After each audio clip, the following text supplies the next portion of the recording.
On this day, 7 years ago, we had to say goodbye to our beloved artist, creator, and friend, Scott, also known as Inglorious Cardinal. He passed away on the 2nd of November 2017. Not many know the name of the creator himself, but some will know his character. He's the creator of Radio Face. Now, I'm aware some of you are wondering, what does the passing of a creator have exactly to do with controversies? And well, it's not his passing that is the controversy here. It's what one of an alleged fan pulled years after his passing that is the controversy we're going to talk about. Before I get into it, I want to clarify. I do not encourage any harassment towards the individual involved. And I also want to keep information on Scott on surface level out of respect towards him. And I'm trying my best not to be emotional about this, because this is something that also affected me personally. We'll start with something odd that occurred to me days before the initial event. But trust me, it is important for the details. Sometime in 2021, I came across a post from a friend of mine who had a little bit of misinformation when it comes to creepypasta. I obviously kindly commented on that post with the correct information and then just went to sleep.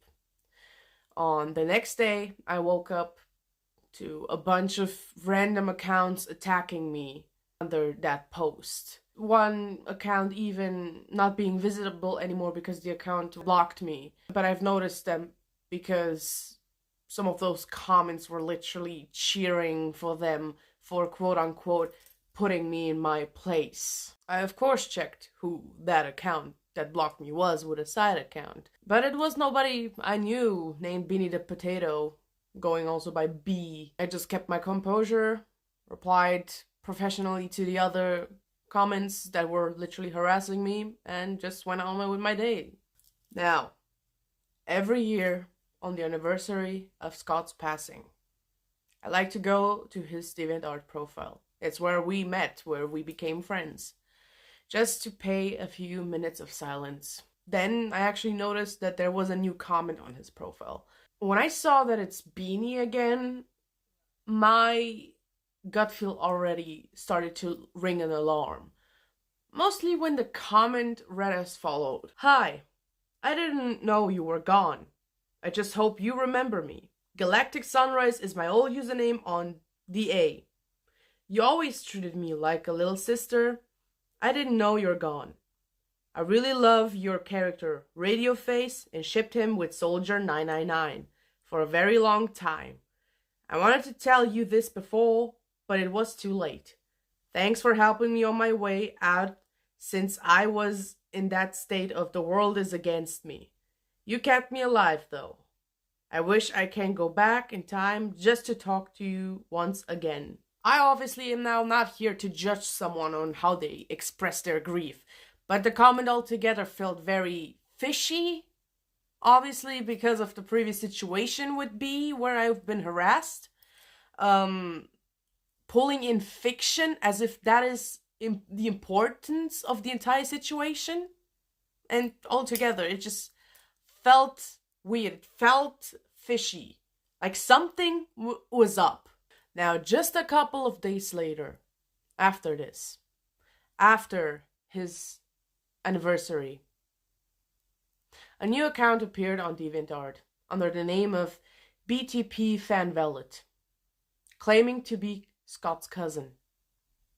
In that moment, of course, my gut feelings rang the alarm even louder. I already had my suspicions set on what was about to happen.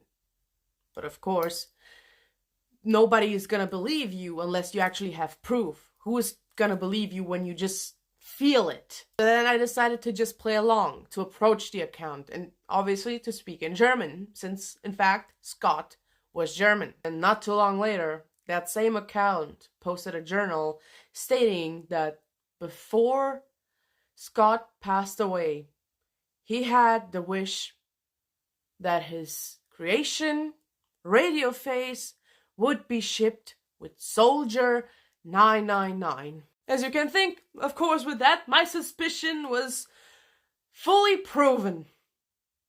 B created a fake account claiming to be the relative of the deceased artist to gain control over his fictional character, to force a ship on a fictional character from someone who literally passed away. Of course, my proof was plentiful at that point, but the most crucial proof was Scott's passing. You see, he didn't have time to make a last wish, mostly not about some fictional matters. His passing was sudden, out of nowhere. Of course, in that moment, I also gathered all my proof to be prepared for any kind of outcome, because it was going to be obvious that people would not just oblige with the cousin's request. Then at some point later, the account posted another journal, exposing themselves as not being the cousin, yet trying to turn things around as if they were an account trying to make a conspiracy against B just to bully them. Hell, the account even tried to pull me into this, as if I didn't already gather all my screenshots and all my proof to expose this account.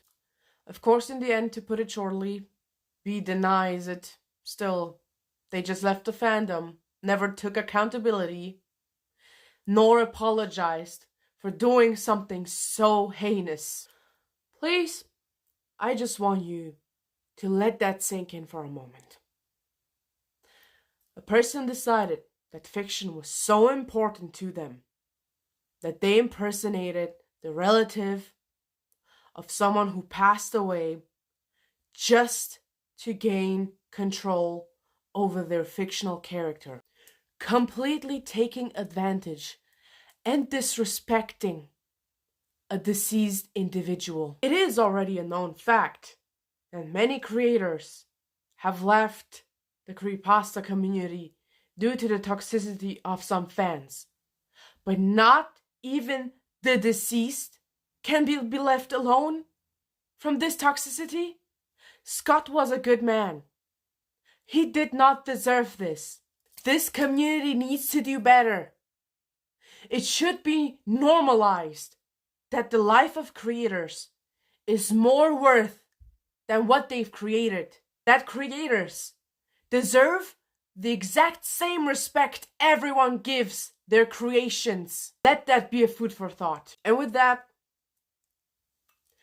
I hope Scott rests well. He may be gone, but he will forever remain in our hearts. Thank you for listening, and please make sure to share this.